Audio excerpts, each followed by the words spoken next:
Welcome to hash junction. വീണ്ടും ഒരു വീഡിയോയിലേക്ക് സ്വാഗതം. കഴിഞ്ഞ വീഡിയോയിൽ നമ്മൾ ഡിസ്കസ് ചെയ്തിട്ടുണ്ടായിരുന്നത് ഒരു NRI സ്റ്റാറ്റസ് ഉള്ള ഒരാൾക്ക്, അതായത് നോൺ റെസിഡന്റ് ഇന്ത്യൻ സ്റ്റാറ്റസ് ഉള്ള ഒരാൾക്ക് ഓപ്പൺ ചെയ്യാൻ പറ്റുന്ന പ്രധാനപ്പെട്ട ഒരു ബാങ്ക് അക്കൗണ്ടിനെ കുറിച്ചാണ് ഡിസ്കസ് ചെയ്തത്. വേറൊന്നുമല്ല, NRO അക്കൗണ്ട്.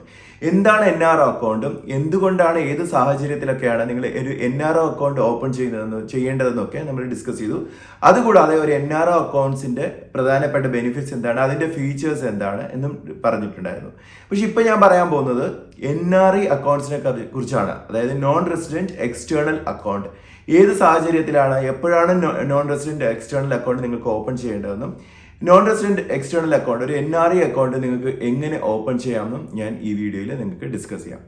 അപ്പോൾ ആദ്യം തന്നെ നമ്മൾ നേരത്തെ വീഡിയോയിൽ ഡിസ്കസ് ചെയ്തിരുന്നത് NRO അക്കൗണ്ട്സിനെ കുറിച്ച് പറഞ്ഞപ്പം NRO അക്കൗണ്ട്സിന്റെ ഫീച്ചേഴ്സിൽ നമ്മൾ പറഞ്ഞു, അതായത് നിങ്ങൾക്ക് നാട്ടിൽ നിന്നുള്ളൊരു ഇൻകം അതിലേക്ക് ട്രാൻസ്ഫർ ചെയ്യാമെന്നും നിങ്ങൾ നാട്ടിൽ നിങ്ങൾക്ക് എന്തെങ്കിലും ബിസിനസ് ഇൻകോ അല്ലെങ്കിൽ റെന്റൽ ഇൻകോ ഒക്കെ ഉണ്ടെങ്കിലും നിങ്ങൾക്ക് നാട്ടിൽ നിന്നും ഡെപ്പോസിറ്റ് ചെയ്യണമെങ്കിൽ NRO അക്കൗണ്ടാണ് ഐഡിയൽ എന്നൊക്കെ നമ്മൾ ഡിസ്കസ് ചെയ്തിട്ടുണ്ടായിരുന്നു. അപ്പോൾ ഇപ്പോൾ പറയാൻ പോകുന്നതെന്ന് വെച്ച് കഴിഞ്ഞാൽ അതിൽ പറഞ്ഞ പ്രധാനപ്പെട്ട ഒരു കാര്യമുണ്ട്. നിങ്ങൾ NRO അക്കൗണ്ട്സിൽ നിങ്ങൾ ഏൺ ചെയ്യുന്ന ഇൻകം ഒക്കെ ടാക്സബിൾ ആയിരിക്കും, അതായത് അതിൽ നിന്ന് കിട്ടുന്ന ഇൻട്രസ്റ്റ് ഒക്കെ നിങ്ങൾ ടാക്സ് കൊടുക്കേണ്ടി വരും എന്നൊക്കെ നമ്മൾ ഓൾറെഡി ഡിസ്കസ് ചെയ്തിരുന്നു. അപ്പോൾ ഇപ്പോൾ അതുമായിട്ട് കമ്പയർ ചെയ്യുമ്പം ഒരു NRI അക്കൗണ്ട്സിന് എന്തൊക്കെയാണ് അഡ്വാൻറ്റേജസ് എന്ന് നമുക്ക് നോക്കാം. അതിനു മുമ്പ് ഒരു റിക്വസ്റ്റ് ഉണ്ട്, എപ്പോഴത്തെ പോലെ നിങ്ങൾ ഈ ചാനൽ ഇതുവരെ സബ്സ്ക്രൈബ് ചെയ്തിട്ടില്ലെങ്കിൽ ഇപ്പോൾ തന്നെ സബ്സ്ക്രൈബ് ചെയ്യണം. അതുകൂടാതെ ബെല്ലൈക്കൺ കൂടി എനേബിൾ ചെയ്ത് കഴിഞ്ഞാൽ ഒരു വീഡിയോ അപ്ലോഡ് ചെയ്യുമ്പോൾ തന്നെ നിങ്ങൾക്ക് നോട്ടിഫിക്കേഷൻ കിട്ടും, ഇമീഡിയറ്റ്ലി അത് കാണാൻ സാധിക്കും. നമുക്ക് അപ്പോൾ എന്താണ് NRI അക്കൗണ്ട്സ് നോക്കാം. ഞാൻ നേരത്തെ പറഞ്ഞതുപോലെ തന്നെ നിങ്ങളൊരു NRI സ്റ്റാറ്റസ് ഉള്ള ഒരാളാണ്, അതായത് നിങ്ങളുടെ വേറെ ഏതെങ്കിലും ഒരു കൺട്രിയിലെ റെസിഡന്റ് ആണെങ്കിൽ, ഉദാഹരണത്തിന് UAE, ഖത്തർ അല്ലെങ്കിൽ ഒമാൻ, സൗദി അറേബ്യ, അല്ലെങ്കിൽ നിങ്ങൾ ഏതെങ്കിലും യൂറോപ്യൻ കൺട്രിയിലോ അമേരിക്കയിലോ ഒക്കെയാണ് വർക്ക് ചെയ്യുന്നത്, നിങ്ങൾക്കൊരു NRI സ്റ്റാറ്റസ് ആണ് ഉള്ളതെങ്കിൽ നിങ്ങൾക്ക് ഇന്ത്യയിൽ ഓപ്പൺ ചെയ്യാൻ പറ്റുന്ന അക്കൗണ്ട്സിൽ പ്രധാനപ്പെട്ടത് NRO അക്കൗണ്ടും NRI അക്കൗണ്ടും എന്നാണ് നമ്മൾ അന്ന് ഡിസ്കസ് ചെയ്തിരുന്നത്. ഇനി NRO അക്കൗണ്ട് ഓപ്പൺ ചെയ്യേണ്ട സാഹചര്യം പറഞ്ഞിരുന്നു. നിങ്ങൾ നാട്ടിൽ ഒരു ഇൻകം ഏൺ ചെയ്യുന്നുണ്ടെങ്കിൽ നിങ്ങൾ ഡെഫിനറ്റ് ആയിട്ട് നാട്ടിൽ നിന്ന് നിങ്ങൾക്ക് അതിനകത്തേക്ക് ഡെപ്പോസിറ്റ് ചെയ്യണമെങ്കിൽ നിങ്ങൾക്ക് വേറെ ഓപ്ഷൻസിൽ NRO അക്കൗണ്ട് തന്നെയാണ് ഐഡിയൽ. നിങ്ങൾക്ക് അതാകുമ്പോൾ നിങ്ങൾ നിൽക്കുന്ന രാജ്യത്ത് നിന്നും നാട്ടിൽ നിന്ന് നിങ്ങൾക്ക് അതിനകത്തേക്ക് ക്യാഷ് ഡെപ്പോസിറ്റ് ചെയ്യാനൊക്കെ ഉള്ള ഓപ്ഷൻസ് ഉണ്ട്. ഇനി NRI അക്കൗണ്ട്സ് എന്ന് പറഞ്ഞാൽ എന്താണ്, നിങ്ങളൊരു നോൺ റെസിഡന്റ് ഇന്ത്യൻ ആണ്. നോൺ റെസിഡന്റ് ഇന്ത്യൻ ആകുമ്പോൾ കുറച്ച് അഡ്വാൻറ്റേജസ് എന്ന് പറഞ്ഞാൽ നിങ്ങൾ വേറൊരു രാജ്യത്ത് നിന്ന് നിങ്ങൾ ഏൺ ചെയ്യുന്ന ഇൻകത്തിന് നിങ്ങൾക്ക് ഇന്ത്യയിൽ ടാക്സ് കൊടുക്കേണ്ടതില്ല. അതുകൊണ്ട് തന്നെ നിങ്ങൾ NRI അക്കൗണ്ട് ഓപ്പൺ ചെയ്ത് കഴിഞ്ഞാൽ നിങ്ങൾക്ക് അതിൽ നിന്ന് കിട്ടുന്ന ഇൻട്രസ്റ്റ് ഒന്നും തന്നെ നിങ്ങൾ ടാക്സ് കൊടുക്കേണ്ടതെന്നുള്ളത് വളരെ പ്രധാനപ്പെട്ട ഒരു അഡ്വാൻറ്റേജ് ആണ്. അതുപോലെ തന്നെയാണ് ഒരു NRI ഫിക്സഡ് ഡെപ്പോസിറ്റ് അല്ലെങ്കിൽ റെക്കറിംഗ് ഡെപ്പോസിറ്റ്, ഇതിൽ നിന്ന് കിട്ടുന്ന ഇൻകത്തിനൊന്നും നിങ്ങൾ ടാക്സ് കൊടുക്കേണ്ട ആവശ്യമില്ല. അപ്പോൾ ബീങ് NRI, നിങ്ങൾക്കൊരു NRI സ്റ്റാറ്റസ് ഉള്ളപ്പോൾ തന്നെ നിങ്ങൾ ഏറ്റവും ഇമ്പോർട്ടൻ്റ് ഉള്ള ഒരു കാര്യം എന്ന് വെച്ചാൽ നിങ്ങൾക്ക് മാക്സിമം ഇൻകം ഏൺ ചെയ്യാൻ, അതിൽ നിന്നൊരു ഗെയിൻ കിട്ടണമെങ്കിൽ നിങ്ങൾക്ക് ഒരു ടാക്സബിൾ അല്ലാത്തൊരു അക്കൗണ്ട് ഓപ്പൺ ചെയ്യുന്നത് എപ്പോഴും വളരെ നല്ലതായിരിക്കും. അതുകൊണ്ട് തന്നെ നിങ്ങൾക്ക് ഒരു NRI അക്കൗണ്ടാണ് നിങ്ങൾ ഐഡിയൽ ആയിട്ട് ചൂസ് ചെയ്യേണ്ടതെന്ന് പറഞ്ഞാൽ. പക്ഷേ ചില സാഹചര്യത്തിൽ നമ്മൾ അന്ന് ഡിസ്കസ് ചെയ്ത പോലെ തന്നെ നിങ്ങൾ നാട്ടിലൊരു ഇൻകം ഏൺ ചെയ്യുവാണെങ്കിൽ അത് നിങ്ങൾക്ക് നാട്ടിലൊരു അക്കൗണ്ടിലേക്ക് തന്നെ ഡെപ്പോസിറ്റ് ചെയ്യണമെങ്കിൽ നിങ്ങൾ NRO അക്കൗണ്ട് ഓപ്പൺ ചെയ്യേണ്ടതുണ്ട്. ഇനി നിങ്ങളൊരു NRI അക്കൗണ്ട് ഓപ്പൺ ചെയ്ത് കഴിഞ്ഞാൽ നിങ്ങൾക്ക് എന്തൊക്കെയാണ് അതിൽ നിന്ന് കമ്പാരറ്റീവ്ലി NRO അക്കൗണ്ട് അത് വ്യത്യാസപ്പെട്ടിരിക്കുന്നതെന്ന് വെച്ചാൽ, നിങ്ങൾ ഒരു നോൺ റെസിഡന്റ് ഇന്ത്യൻ സ്റ്റാറ്റസ് ഉള്ള ഒരാളാണ്, NRI സ്റ്റാറ്റസ് ഉള്ള ഒരാളാണെന്ന് വിചാരിക്കുക. സപ്പോസ് നിങ്ങൾക്ക് നിങ്ങളുടെ നാട്ടിൽ നിങ്ങളിപ്പം ഏത് രാജ്യത്താണോ ഉള്ളത് ആ രാജ്യത്ത് നിന്ന് നിങ്ങൾ ഇൻകം ഏൺ ചെയ്യുന്നു. ഉദാഹരണത്തിന് UAE ഉള്ളത്, നിങ്ങൾ ദിർഹംസിലാണ് ഇൻകം ഏൺ ചെയ്യുന്നത്, നിങ്ങൾക്ക് സാലറി കിട്ടുന്നുണ്ട്. ആ സാലറി യഥാർത്ഥത്തിൽ ആസ് പെർ NRI അക്കൗണ്ട്, ഒരു NRI ബാങ്ക് അക്കൗണ്ട് ഉള്ള ഒരാൾക്ക്, അതായത് നോൺ റെസിഡന്റ് ഇന്ത്യൻ സ്റ്റാറ്റസ് ഉള്ള ഒരാളുടെ ബാങ്ക് അക്കൗണ്ട് ഉള്ള ഒരാൾക്ക് നിങ്ങൾക്ക് ആ ഒരു നിങ്ങൾ ഏൺ ചെയ്യുന്നത് ഇപ്പോൾ ദിർഹംസിലാണ് അല്ലെങ്കിൽ റിയാലാണ് നിങ്ങൾ ഏൺ ചെയ്യുന്നതെങ്കിൽ നിങ്ങൾക്ക് ഇന്ത്യൻ ഡിനോമിനേഷനിൽ നിങ്ങൾക്ക് നിങ്ങളുടെ സേവിങ്സ് കീപ്പ് ചെയ്യാൻ വേണ്ടിയിട്ടാണ് യഥാർത്ഥത്തിൽ ഒരു NRI അക്കൗണ്ട് നിങ്ങൾ യൂസ് ചെയ്യേണ്ടത്. അതായത് നിങ്ങളൊരു 5,000 ദിർഹംസ് ഏൺ ചെയ്യുകയാണ് അല്ലെങ്കിൽ 10,000 ദിർഹംസ് ഏൺ ചെയ്യുകയാണെന്ന് വിചാരിക്കുക മന്ത്ലി. അത് നിങ്ങൾക്ക് ഇന്ത്യൻ ഡിനോമിനേഷൻ, അതായത് ഇന്ത്യയിലെ കറൻസി ഏതാണ്, റുപ്പീസ് ആണ്, അതിലേക്ക് കൺവേർട്ട് ചെയ്തിട്ട് നിങ്ങൾക്ക് കീപ്പ് ചെയ്യാനുള്ള ഒരു സ്ഥലമാണ് യഥാർത്ഥത്തിൽ ഒരു നോൺ റെസിഡന്റ് എക്സ്റ്റേണൽ അക്കൗണ്ട്.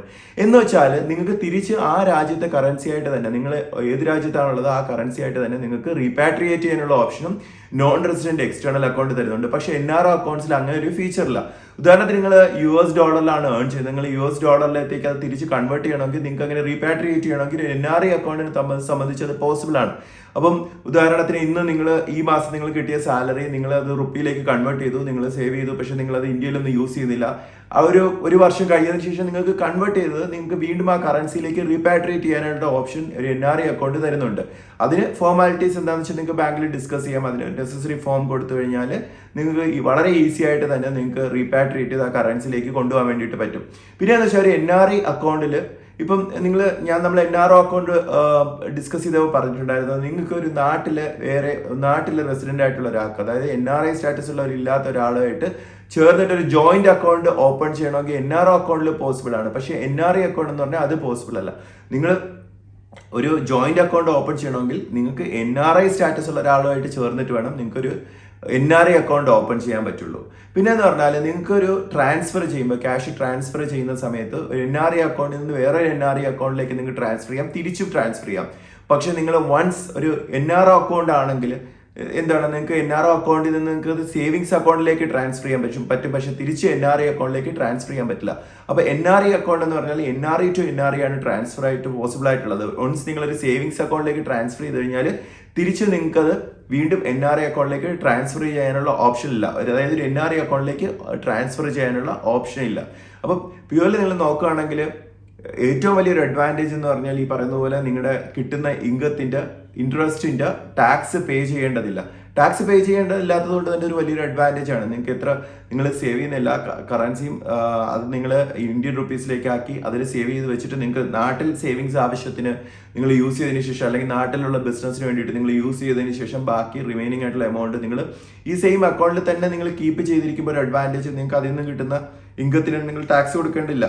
കാരണം നിങ്ങൾക്ക് അറിയാവുന്നതുപോലെ തന്നെ നോർമൽ ആയിട്ടുള്ള സേവിങ്സ് അക്കൗണ്ടോ NRO അക്കൗണ്ട്സോ ഒക്കെ ആണെങ്കിൽ അതിന് ടാക്സബിൾ ആണ് അതിന്റെ ഇൻട്രസ്റ്റ് വരുന്നതെന്ന് വെച്ച് കഴിഞ്ഞാൽ. അപ്പോൾ അങ്ങനെ ഒരു അഡ്വാൻറ്റേജ് ഒരു NRI അക്കൗണ്ടിനെ സംബന്ധിച്ചുണ്ട്. ഇനി നിങ്ങൾക്ക് ഒരു NRI അക്കൗണ്ട് എങ്ങനെയാണ് നിങ്ങൾക്ക് അപ്ലൈ ചെയ്യാൻ പറ്റുന്നതെന്ന് വെച്ച് കഴിഞ്ഞാൽ മിക്കവാറും എല്ലാ രാജ്യങ്ങളിലും തന്നെ നോൺ റെസിഡന്റ് ഇന്ത്യൻസ് കൂടുതലുള്ള രാജ്യങ്ങളിൽ തന്നെ ഇന്ത്യൻ ബാങ്ക്സിന്റെ ഒക്കെ റെപ്രസെന്റേറ്റീവ് ഓഫീസ് ഉണ്ട്. നിങ്ങൾ ഇപ്പോൾ കറന്റ് നിങ്ങളുള്ളത് വേറെ ഒരു രാജ്യത്താണുള്ളത്. നിങ്ങൾ ഇപ്പം ഉദാഹരണത്തിന് ഞാൻ ഈ പറയുന്ന പോലെ ഗൾഫ് കൺട്രീസിലോ അല്ലെങ്കിൽ യൂറോപ്പിലോ അമേരിക്കയിലോ ഒക്കെയാണ് നിങ്ങൾ വർക്ക് ചെയ്യുന്നതെങ്കിൽ നിങ്ങൾക്ക് എന്താണ് ചെയ്യാൻ പറ്റുന്നത് വെച്ചാൽ ആ റെപ്രസെന്റേറ്റീവ് ഓഫീസ് വഴി നിങ്ങൾക്ക് ഡയറക്റ്റ്ലി വിസിറ്റ് ചെയ്തിട്ടോ അല്ലെങ്കിൽ അവരെ കോൺടാക്ട് ചെയ്ത് കഴിഞ്ഞാൽ ഒരു ഫോമൊക്കെ തന്ന് അങ്ങനെ നിങ്ങൾക്ക് ഒരു അക്കൗണ്ട് ഓപ്പൺ ചെയ്യാൻ പറ്റും. NRI അക്കൗണ്ട് ഓപ്പൺ ചെയ്യാം. അല്ലെങ്കിൽ ചെയ്യേണ്ടതെന്ന് വെച്ചാൽ നിങ്ങൾ നാട്ടിലാണുള്ളതെന്ന് വെച്ചാൽ നിങ്ങൾക്ക് വേണമെങ്കിൽ നിങ്ങളുടെ ബ്രാഞ്ച് നിങ്ങളുടെ വീടിനടുത്തുള്ള അല്ലെങ്കിൽ നിങ്ങൾക്ക് കൺവീനിയൻസ് ആയിട്ടുള്ള അല്ലെങ്കിൽ നിങ്ങൾ ആരെങ്കിലും കോൺടാക്ട് ചെയ്തപ്പം നിങ്ങൾക്ക് കിട്ടിയ ആ കോൺടാക്ട് വഴി നിങ്ങൾക്ക് കോൺടാക്ട് ചെയ്ത് അതുവഴി നിങ്ങൾക്ക് ഒരു ബാങ്ക് അക്കൗണ്ട് ഓപ്പൺ ചെയ്യാൻ പറ്റുന്നതാണ്. പിന്നെ അതല്ല ഓൺലൈൻ വഴി ഓപ്പൺ ചെയ്യാനുള്ള ഫെസിലിറ്റീസ് ഒക്കെ ചില ബാങ്കുകളൊക്കെ ഇപ്പോൾ പ്രൊവൈഡ് ചെയ്യുന്നുണ്ട്. അങ്ങനെ വേണമെങ്കിൽ നിങ്ങൾക്ക് ഒരു NRI അക്കൗണ്ട് ഓപ്പൺ ചെയ്യാൻ പറ്റും. അപ്പോൾ ഇതിൽ ഏതെങ്കിലും ഒരു കൺവീനിയന്റ് ആയിട്ടുള്ള ഒരു മെത്തേഡ് നിങ്ങൾക്ക് ചൂസ് ചെയ്യാം. ഈ പറഞ്ഞ പോലെ റെപ്രസെന്റേറ്റീവ് ഓഫീസസ് മിക്കവാറും ലീഡിംഗ് ആയിട്ടുള്ള ബാങ്ക്സിനൊക്കെ തന്നെ പല ഗൾഫ് കൺട്രീസിലും അവൈലബിൾ ആണ്. അങ്ങനെ വേണമെങ്കിൽ നിങ്ങൾക്ക് വളരെ പെട്ടെന്ന് തന്നെ നിങ്ങൾ ഓൾറെഡി ഉള്ളത് ഗൾഫ് കൺട്രീസിലാണെങ്കിൽ അങ്ങനെ ഒരെണ്ണം ഓപ്പൺ ചെയ്യാൻ വേണ്ടിയിട്ട് പറ്റും. പിന്നെ ചില ബാങ്ക്സിനൊക്കെ തന്നെ ചില മണി എക്സ്ചേഞ്ചസുമായിട്ട് ടൈപ്പ് ഉണ്ട്. അതുവഴി വേണമെങ്കിൽ നിങ്ങൾക്ക് ബാങ്ക് ഒരു NRI അക്കൗണ്ട് ഓപ്പൺ ചെയ്യാൻ വേണ്ടിയിട്ട് പറ്റും. ഇങ്ങനെയാണ് നിങ്ങൾക്ക് NRI അക്കൗണ്ട് ഓപ്പൺ ചെയ്യാൻ പറ്റുന്നത്. അപ്പോൾ നിങ്ങൾക്ക് NRI അക്കൗണ്ടും NRO അക്കൗണ്ടും തമ്മിലുള്ള വ്യത്യാസം ഏകദേശം മനസ്സിലായെന്ന് വിചാരിക്കുകയാണ്. പ്രധാനപ്പെട്ട ഒരു കാര്യം എന്ന് വെച്ച് കഴിഞ്ഞാൽ നിങ്ങൾക്ക് ഒരു ജോയിന്റ് അക്കൗണ്ട് ഓപ്പൺ ചെയ്യണമെങ്കിൽ NRI സ്റ്റാറ്റസ് ഉള്ള ഒരാളായിട്ട് ചേർന്നിട്ട് വേണം NRI അക്കൗണ്ട് ഓപ്പൺ ചെയ്യാൻ പറ്റുക. പിന്നെ എന്ന് വെച്ചാൽ NRI അക്കൗണ്ടിൽ നിന്ന് കിട്ടുന്ന ഇൻകം ഒന്നും, അതായത് ഇൻട്രസ്റ്റ് ഒന്നും തന്നെ നിങ്ങൾ യാതൊരുവിധ ടാക്സും കൊടുക്കേണ്ടതില്ല. ഇതൊക്കെ തന്നെ ഇതിൻ്റെ ഒരു വലിയൊരു അഡ്വാൻറ്റേജ് ആണ്. പിന്നെ ഏറ്റവും വലിയൊരു അഡ്വാൻറ്റേജ് എന്ന് വെച്ച് കഴിഞ്ഞാൽ നിങ്ങൾക്ക് ഒരു റീപാട്രിയേറ്റ് ചെയ്യണമെങ്കിൽ, നിങ്ങൾക്ക് വേറെ കറൻസിയിലേക്ക് റീപാട്രിയേറ്റ് ചെയ്യണമെങ്കിൽ NRO അക്കൗണ്ട്സ് പോലെ അതിനൊരു ലിമിറ്റ് ഒന്നുമില്ല. നിങ്ങൾക്ക് എത്ര വേണമെങ്കിലും ആ കറൻസിയിലേക്ക് റീപാട്രിയേറ്റ് ചെയ്യാൻ വേണ്ടിയിട്ട് പറ്റുന്നതാണ്. അപ്പോൾ ഇതാണ് NRI അക്കൗണ്ട്സിനുള്ള പ്രധാനപ്പെട്ട കാര്യങ്ങൾ. നിങ്ങൾക്ക് ഈ വീഡിയോ ഇഷ്ടപ്പെട്ടിട്ടുണ്ടെങ്കിൽ ഇപ്പോൾ തന്നെ ഈ ചാനൽ സബ്സ്ക്രൈബ് ചെയ്യണം. അതുകൂടാതെ ബെല്ലൈക്കൺ കൂടി എനേബിൾ ചെയ്ത് കഴിഞ്ഞാൽ ഒരു വീഡിയോ അപ്ലോഡ് ചെയ്യുമ്പോൾ തന്നെ നിങ്ങൾക്ക് നോട്ടിഫിക്കേഷൻ കിട്ടും.